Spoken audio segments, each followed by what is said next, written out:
Issue of share में pro rata वाला सारा कैलकुलेशन, एंट्रीज, एडजस्टमेंट्स देख चुके हैं। एग्जाम में ज्यादातर चांसेस रहता है कि वो प्रोराटा वाला क्वेश्चन ही पूछा जाता है, समझे। आपसे 90% चांसेस रहेगा कि वो प्रोराटा अलॉटमेंट वाला सम ही पूछेगा। और अगर कैलकुलेशन, एडजस्टमेंट आप अच्छे से समझ गए हो, कॉन्सेप्ट आपका क्लियर है, तो सीयू बीकॉम का ईयर सॉल्व वाला जो चैनल है उसमें भी बहुत सारा सम्स प्रोराटा का, एडजस्टमेंट का डिस्कस करके दिए हुए हैं। अगर आपका कॉन्सेप्ट और कैलकुलेशन क्लियर है तो वो आप अगर देखोगे भी वहां पर डिस्कशन को पूरा, तो आपको वो सम समझ में आ जाएगा। तो आप लोग चाहें तो वो जाकर वहां पर प्रैक्टिस कर सकते हैं। अभी ये क्वेश्चन हम सेलेक्ट किए हैं, ये क्वेश्चन 2011 में आया है। एक्चुअली इस क्वेश्चन में प्रोराटा एडजस्टमेंट नहीं है, लेकिन ये कर क्यों रहे हैं वो बता दें आपको। इसमें एक दो नई लाइन आपको मिलेगी। कभी कभी क्या होता है कि क्वेश्चन थोड़ा इजी पूछता है, लेकिन उसमें एक दो नया लाइन डाल देगा अगर, तो आपके दिमाग में आ जाएगा कि ये वाला लाइन हमने देखा नहीं था। कुछ लोगों ने देखा होगा तो कर पाएंगे, जो लोग नहीं देखे हैं वो लोग तुरंत बोलेंगे ये क्या क्वेश्चन दे दिया, ये तो हम लोगों ने किया नहीं था, अनकॉमन है, या कहां से क्वेश्चन दे दिया। ये सारी चीजें दिमाग में बेवजह आने लगती हैं। ध्यान में आप एक बात हमेशा रखिएगा, एग्जाम में जब आप बैठे हो पेपर लेकर, तो आपने क्या किया है, कितना पढ़ा है महत्वपूर्ण नहीं है। आपने जितना भी पढ़ा है उन सब की बातों को ध्यान में रख के अभी आप इस क्वेश्चन को देखकर कितना पेपर में कर पा रहे हो, यही महत्वपूर्ण है। समझ रहे मेरी बात। तो अगर मान लीजिए आपको कोई ऐसी लाइन मिल भी जाए जो थोड़ा आपको अनकॉमन लगे, तो आप क्या करोगे, वहां अपना थोड़ा सा दिमाग लगाओगे, जो आपको सही समझ में आएगा उस हिसाब से एटलीस्ट अटेम्प्ट कर दोगे। दूसरी बात यह है कि पेपर में अनकॉमन चीजें दी जा सकती है कि जो रेगुलर नहीं आता सामने, लेकिन ऐसा नहीं कि वो आउट ऑफ सिलेबस चीज दे देगा। समझ रहे हैं मेरी बात। तो ये ध्यान रखिएगा कि पेपर में हमको उस समय पढ़कर जो सही समझ में आए वो चीज वहां पर हम लोगों को अटेंड करना है। अभी ये क्वेश्चन एक बार हम लोग पढ़ेंगे, समझेंगे कि क्या क्या चीजें इसमें दी गई है, क्या क्या पूछी गई है, उसके बाद फिर हम लोग इसका सॉल्यूशन करेंगे। 2011 का डेट दिया है हमारे सामने, इसमें 2011 का ये क्वेश्चन है। डेट वाले कॉलम में हम लिख दे रहे हैं कि हमारा 2011 का क्वेश्चन कलकत्ता यूनिवर्सिटी का सॉल्व कर रहे हैं। ठीक है, क्वेश्चन क्या मेंशन किया है एक बार क्लियरली समझिएगा आप लोग। MK Company Limited was formed with an authorized capital of 10 lakh divided into 10,000 equity share of 10 each। 10,000 shares company के पास है। It issued equity shares as given below। अब ये जो 10,000 शेयर्स है ये किस तरीके से इशू किया जा रहा है वो बता रहा है कंपनी। पॉइंट नंबर ए में लिखा है 100 shares were issued to promoters for services rendered by them। अब देखिए आप लोग जो इंट्रीज करना शुरू किए वो कैसे करना शुरू किए हैं। हम लोगों को एप्लीकेशन मनी मिलता है, अलॉटमेंट मनी मिलता है, फर्स्ट कॉल, फाइनल कॉल, इस तरीके से। और हम लोग करना शुरू कैसे करते हैं कि पहले एप्लीकेशन मनी रिसीव किए, bank account debit to equity share application account, है ना। इसका फर्स्ट लाइन ही चेंज कर दिया और क्या बोला सम्स में कि 10,000 शेयर इसके पास है, कंपनी के पास, इसमें से 100 शेयर्स प्रोमोटर को दिया गया है। क्यों दिया गया है? क्योंकि उन लोगों ने ही कंपनी बनाई थी, उन लोगों ने कंपनी को सर्विस दिया है और इस सर्विस के बदले उन लोगों को 100 शेयर्स दिया जा रहा है। कंपनी का प्रोमोटर कंपनी को बनाने वाला है, कंपनी का वैल्यू क्रिएट करने वाला है, कंपनी को आगे बढ़ाने वाला है। और इन सर्विस के लिए ही जब हम लोग प्रोमोटर्स को शेयर्स देते हैं, तो यहाँ पर एक लाइन ध्यान में रखिएगा कि ना ही इसके बदले उन लोगों से हमने कुछ पैसे लिए और ना ही उनके नाम से हम लोग ये चीज रिकॉर्ड करेंगे। जब प्रमोटर को शेयर दिया जाता है तो इसकी रिकॉर्डिंग गुडविल के नाम से होती है। इसे जब प्रमोटर को हम लोग देंगे तो उसका एंट्रीज हम लोग बनाएंगे गुडविल अकाउंट डेबिट। और शेयर जब जा रहा है कंपनी के पास से, तो एक तरीके से कैपिटल तो इंक्रीज हो ही रहा है, तो हम लोग लिखते हैं टू इक्विटी शेयर कैपिटल। और आप नरेशन लिखकर करोगे तो नरेशन में आप सिंपली लिख दोगे being 100 shares issued to promoters.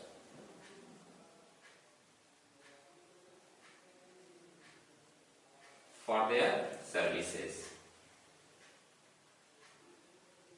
ठीक है, 100 शेयर्स हम लोगों ने उनको दिया दिया है और एक शेयर का रेट 100 रुपए के हिसाब से है, मतलब बोल सकते हैं टोटल 10,000 रुपए की शेयर हम लोगों ने प्रमोटर को दी है।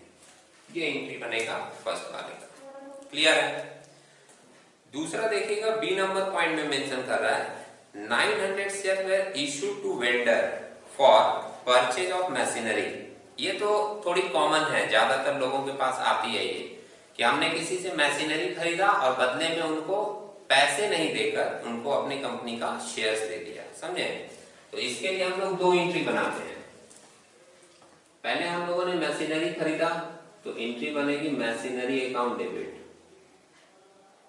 ध्यान से देखिएगा, बहुत सारे लोग इस एंट्रीज को ऑलरेडी जानते होंगे, लेकिन लिखने में कभी कभी वो लोग गलत भी कर देते हैं। To vendor account. यहाँ पर एक बात ध्यान रखेंगे, अगर मान लीजिए सम्स में, दूसरे सम्स में जो आपके पास आए, वेंडर का नाम मेंशन कर दिया कि हमने XYZ से खरीदा है, तो वहां पर हम लोग नाम मेंशन कर देंगे machinery account debit to XYZ limited account. जिससे खरीदा रहेगा उसको कितना का खरीदे हैं, 900, 100 रुपए के हिसाब से अगर देंगे तो कितने का होगा, 90,000 का। 900 शेयर ही दिया ना भाई, देख लीजिएगा 900 शेयर इशू किया है, कितने का, 90,000 का। ये हम परचेस की एंट्री बना रहे हैं कि हमने वेंडर से पहले खरीदा होगा 90,000 का चीज, बीइंग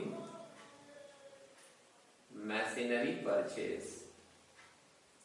हम लोगों ने मशीनरी परचेस किया है और उसके बदले वेंडर को शेयर्स दिया है। ध्यान रखिएगा, ये मैंने पहले मशीनरी परचेस की एंट्री बनाई है। अब जब हम लोग वेंडर को देंगे तो एंट्री बनाएंगे vendor account debit to equity share capital account. मतलब ये जो 90,000 का हमने मशीन खरीदा उसके बदले वेंडर को शेयर इशू किया 90,000।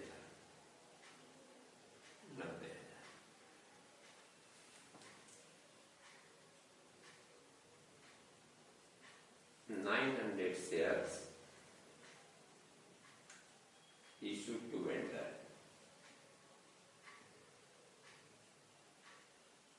क्लियर है?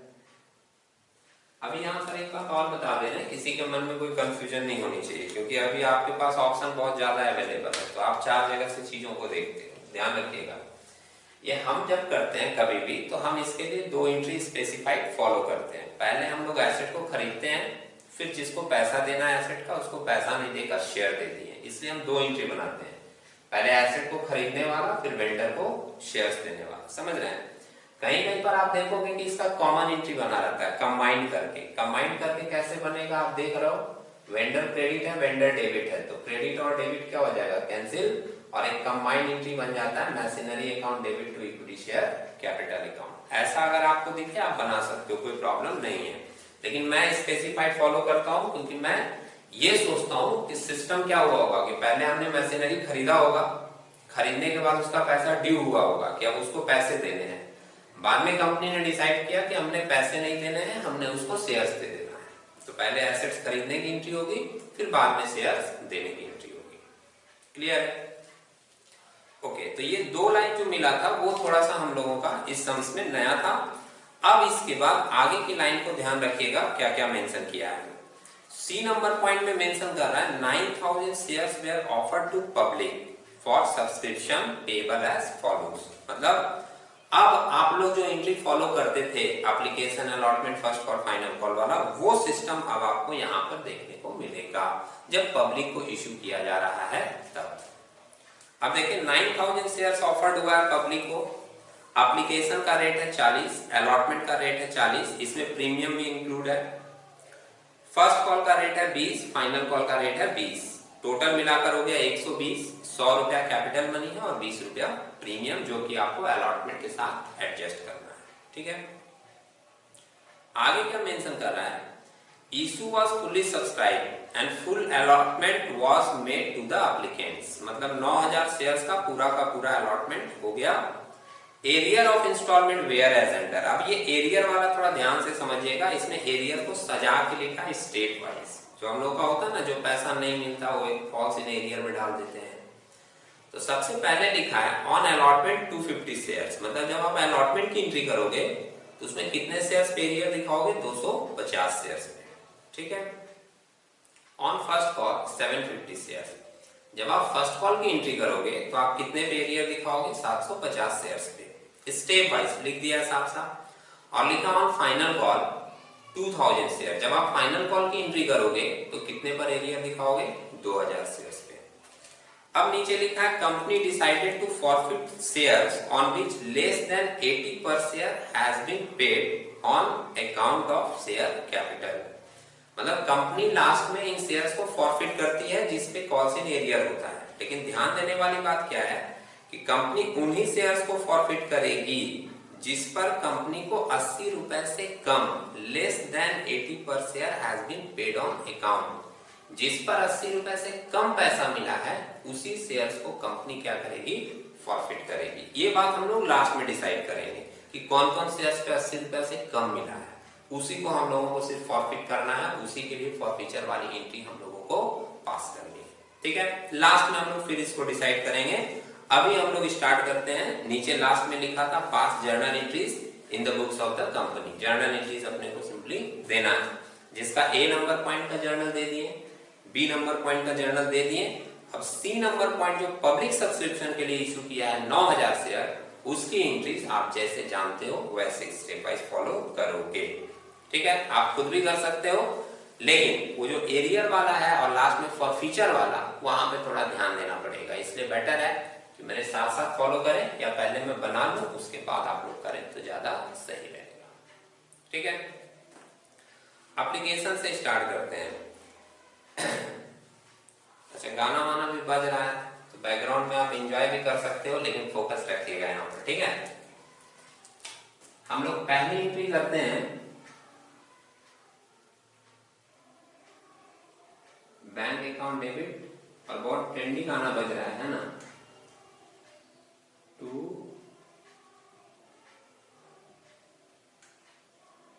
Equity share application.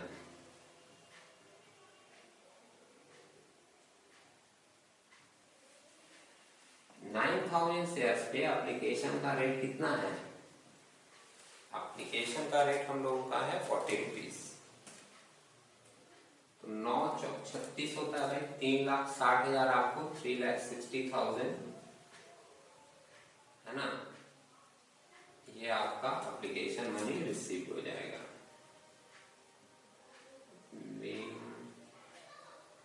Application money received,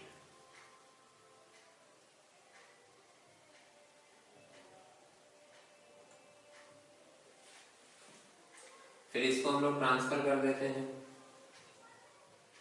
equity share application account debit, transfer करते हैं ना कैपिटल में, एंट्री हो जाती है equity share application account debit to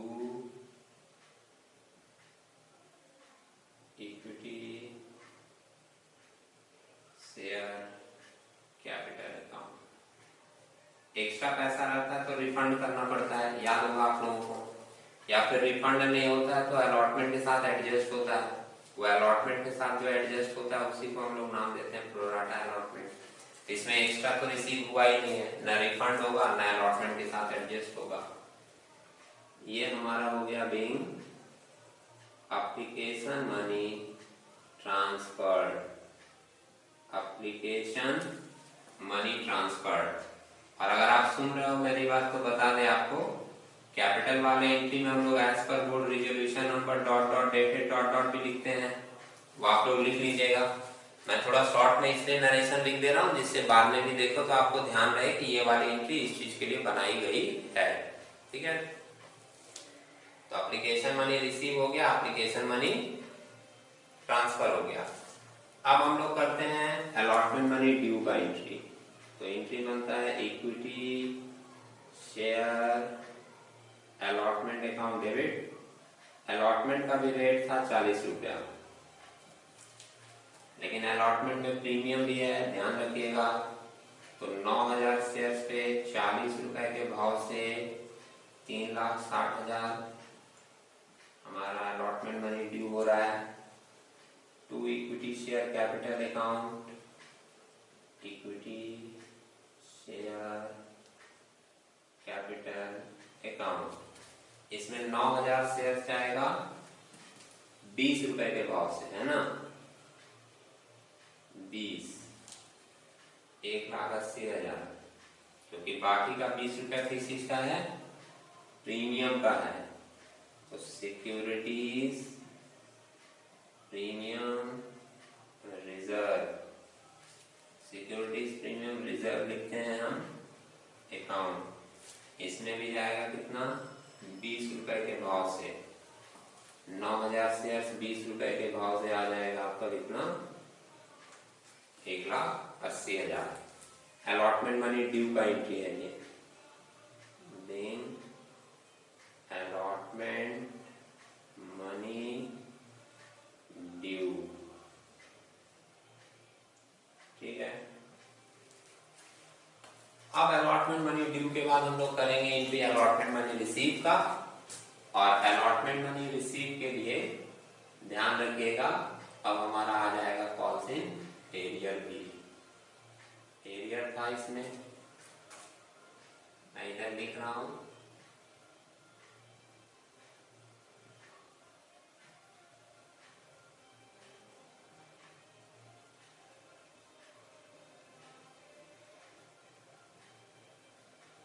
ठीक है, फॉर्मेटिंग कर लेते हैं, सही रहता है।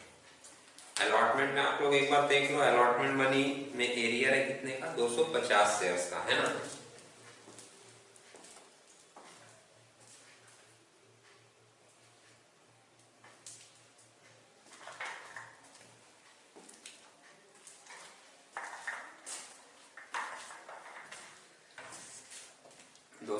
शेयर्स अलॉटमेंट का एरियर दिया है भाई।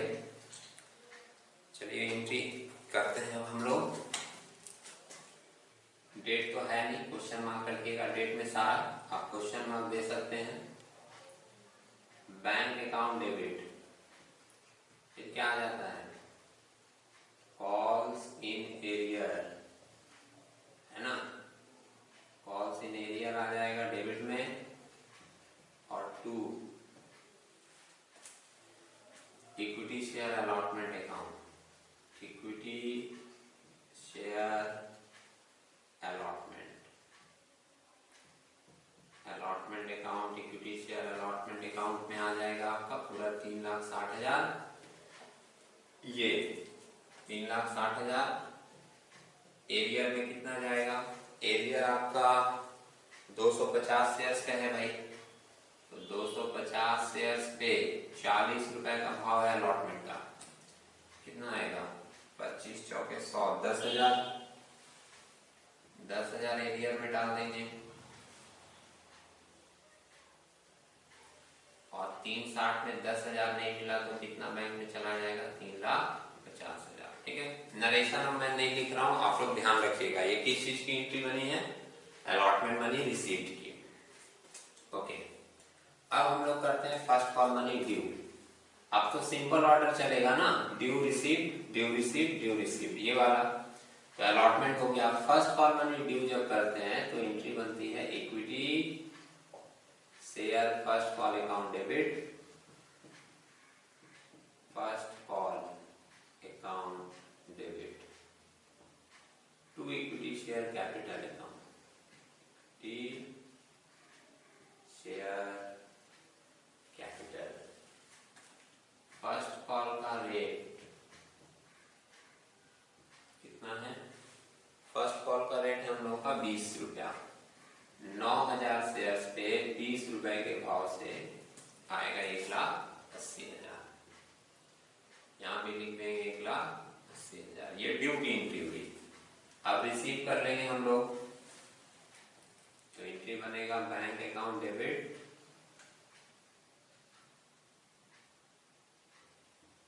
टू, नहीं इसमें भी कॉल्स इन एरियर है, calls in arrear account debit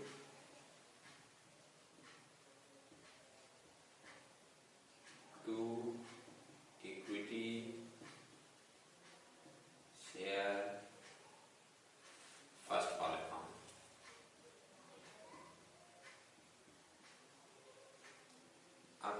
first call में तो 1,80,000 दे देते हैं जितना ड्यू होता है, दिख रहा है आपको ये वाला। एरियर में देखो, फर्स्ट कॉल में एरियर लिखा है सम्स में 750 शेयर्स पे एरियर हो रहा है और 20 रुपया करके रेट है भाई। तो 750 इंटू 20 कितना होगा, 75 दूनी 150, 15,000 का एरियर होगा। 1,80,000 में 15,000 आप काट दोगे, बचेगा 1,65,000। इतना पैसा आपको मिल जाएगा। ये रिसीप्ट का एंट्री हो गया। अब हम लोग करेंगे फाइनल कॉल मनी ड्यू। अब सेम यही चीज रिपीट होता हुआ दिखेगा, अमाउंट भी सेम रहेगा क्योंकि नंबर ऑफ शेयर्स और फाइनल कॉल का रेट भी हमारा सेम है। बस खाली हम लोग वर्ड क्या यूज कर देंगे, equity share final call.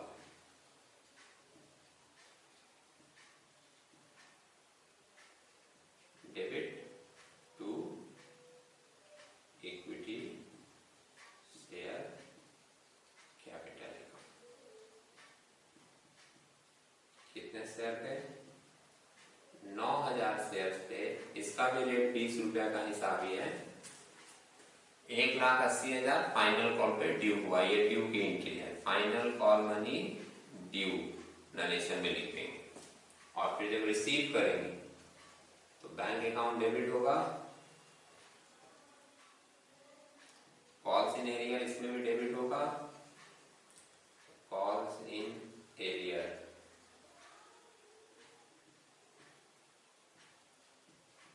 To equity share final call account.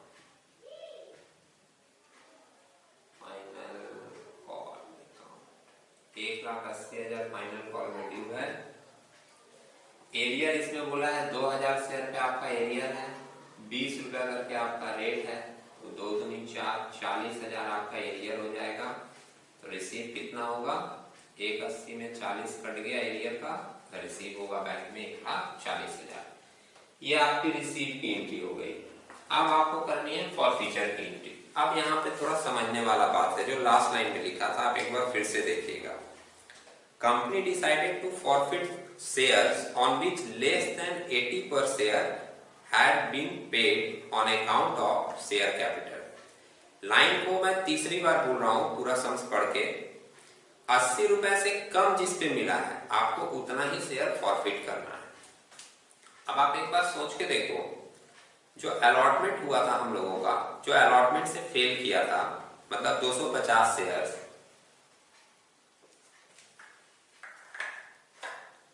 First वाले को देखिएगा, अलॉटमेंट में जो लिखा हुआ है 250 शेयर, वो तो समझो सिर्फ एप्लीकेशन मनी दिया। एप्लीकेशन का रेट था हम लोगों का 40 रुपया, है ना। उसके बाद से सारा वो फेल कर गया, तो इसका मतलब वो सिर्फ कितना दिया है, 40 रुपया। 80 से कम दिया तो वो फॉरफीचर में आएगा 250 वाला। उसके बाद फर्स्ट कॉल में आप आइएगा, ध्यान रखिएगा, फर्स्ट कॉल में फेल हुआ था 750 शेयर्स पे।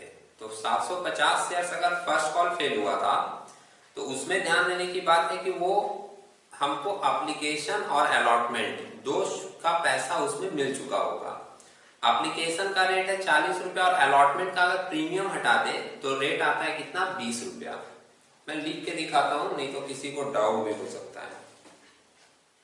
देखोगे एक बार यहां, सबसे पहले हम लोगों का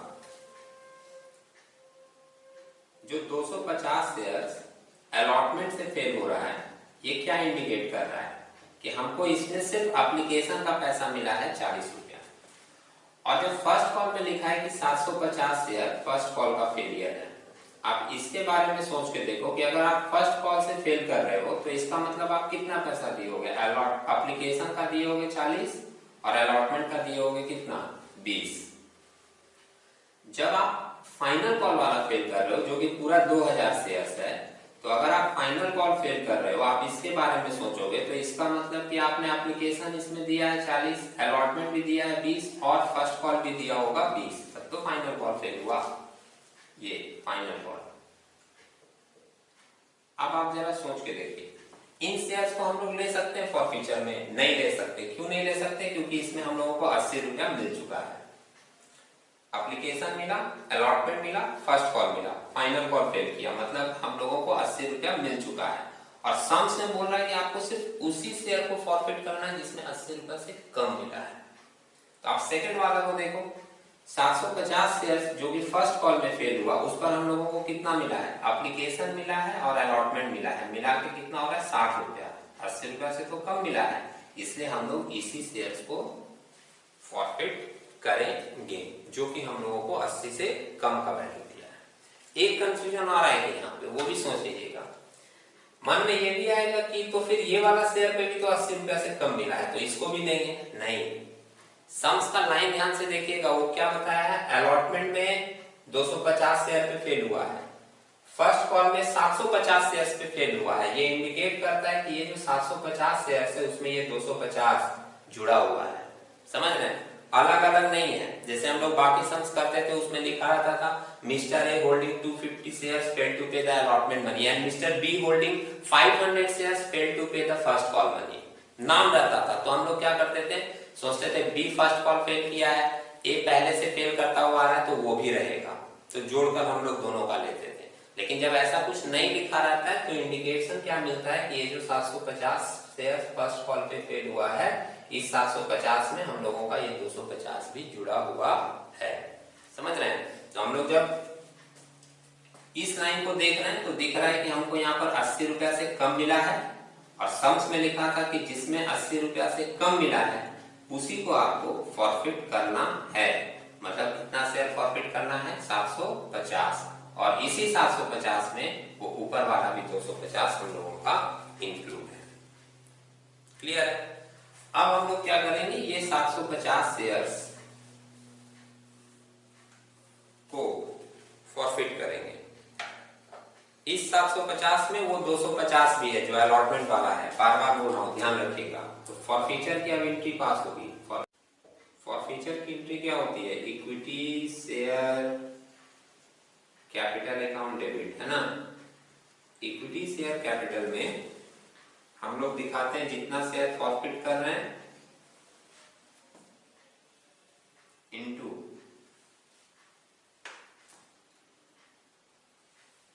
फुल पेड अप वैल्यू। एक शेयर का पेड अप वैल्यू है 10 रुपया, तो ये 750 इंटू 10 करके कितना आएगा, 75,000।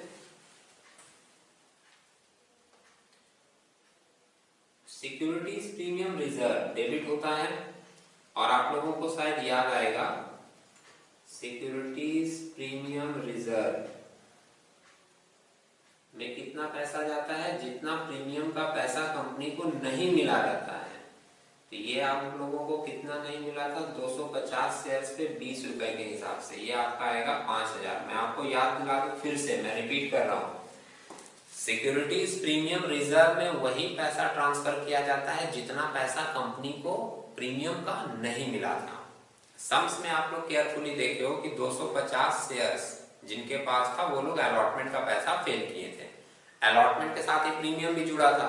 तो जिन लोगों ने अलॉटमेंट फेल किया होगा उन लोगों ने प्रीमियम भी फेल किया होगा, वही पैसा कंपनी को प्रीमियम का नहीं मिला जो हम लोग ट्रांसफर करते हैं फॉरफीचर के समय, किसमें, सिक्योरिटीज प्रीमियम रिजर्व में। इस to calls in arrear account, अब कॉल्स इन एरियर में कितना जाएगा, 250 शेयर्स तो सिर्फ एप्लीकेशन का दिया था 40 रुपया, बाकी तो सब फेल कर गया था। मतलब टोटल वो फेल कितना किया है पता है, 80। आप सम्स में देखोगे, अगर आपको ये लाइन दिख रहा हो तो आपका टोटल प्रीमियम के साथ 120 रुपया है, जिसमें कि 40 रुपया एप्लीकेशन का अगर आप हटा देते हो तो बचता है कितना, 80। तो ये जो 250 शेयर्स है ना, ये सिर्फ 40 रुपया ही दिया था एप्लीकेशन का, बाकी का 80 रुपया ये दिया ही नहीं था, ये पूरा इसका हो जाएगा calls in arrear. Plus 500 shares पे अगर लें तो 500 शेयर्स हम लोगों को एप्लीकेशन दिया था, अलॉटमेंट भी दिया था, बाकी का वो नहीं दिया था। तो एप्लीकेशन और अलॉटमेंट अगर आप लेते हो तो एप्लीकेशन और अलॉटमेंट आपका मिलाकर होता है कितना, 40 रुपया एप्लीकेशन और 20 रुपया अलॉटमेंट, 60 रुपया। बाकी का ये फर्स्ट कॉल और फाइनल कॉल नहीं दिया था, तो फर्स्ट कॉल का 20 था, फाइनल कॉल का भी 20 था, मिलाकर ये कितना नहीं दिया, 40 रुपया। तो अगर हम लोग इसको लें तो 250 50 इंटू 80 आप करोगे तो आपको मिलेगा ये 25 अट्ठे 20, 200, 20,000। इसको आप मल्टीप्लाई करोगे तो मिलेगा 20,000, और ये भी मल्टीप्लाई करके आएगा 20,000, मतलब टोटल 40,000 आपका आएगा कॉल्स इन एरिया में। और बाकी का बचा हुआ पैसा चला जाता है किसमें? शेयर फॉर फ्यूचर में। शेयर फॉर फ्यूचर में हम लोगों का बाकी चला जाएगा कितना? ये आप जोड़ोगे 75 और 5 80, 80,000 आ रहा है। 80,000 में 40,000 एरियर है, तो बाकी का चला जाएगा शेयर फॉर फ्यूचर में। ये एंट्री आपकी हो गई किसकी? फॉर फ्यूचर की। और ध्यान में रखिएगा, मैं बार बार बोला हूँ, पहले के सम में बोला हूँ कि हम लोग यहाँ बैलेंस करके डाल देते हैं शेयर फॉर फ्यूचर में 40,000, लेकिन अगर आप इसको चेक करना चाहते हो तो आप चेक कर सकते हो। कैसे चेक कर सकते हो? जितना पैसा कंपनी को इन शेयर्स पे ऑलरेडी मिल चुका था, वही पैसा कंपनी ट्रांसफर करती है किसमें? शेयर फॉर फ्यूचर में। पहले के सम से बताए हुए हैं, एक बार जाकर रिवाइज कर लीजिएगा, ठीक है। लास्ट लाइन में